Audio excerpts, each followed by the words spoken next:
Last month, the Duluth Police Department celebrated a recent dramatic downturn in auto thefts, thanks in part to license plate cameras. Now, those cameras, called flock cameras, are now being stolen in Duluth and across the nation. Northern News Now's Sophia Lauber spoke with law enforcement experts to learn why. If you drove through the intersection of Masaba Avenue and West First Street earlier this summer, there was a small black camera here that likely scanned your license plate.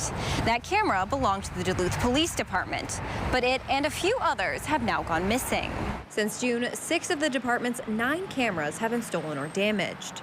The cameras are automated license plate readers made by Flock Safety. Law enforcement consultant Pat Eliason says they're used to solve and reduce crime. It's basically an investigative tool. However, Flock's AI tools and cross-jurisdiction reach have also led to privacy concerns, with some worrying about how the data is used and shared among law enforcement agencies. People are always concerned about their privacy. That's human nature.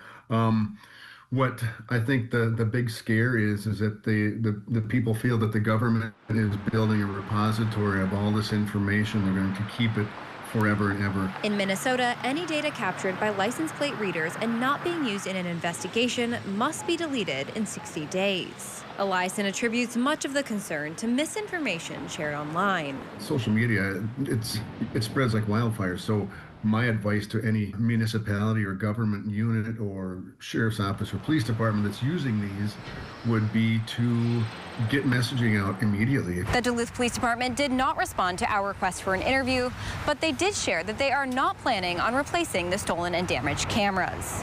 In Duluth, Sophia Lauber, Northern News Now.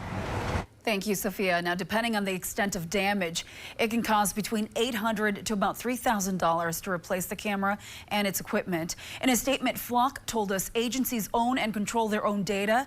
They say every search requires a documented reason and creates a permanent audit trail. Well, Duluth is one of many Minnesota cities battling flock camera vandalism. In Winona, all 8 of the city's flock cameras disappeared. And in Faribault, a man was arrested last week for stealing one of the cameras in his town. Many cities in the metro area have removed them after residents expressed concern.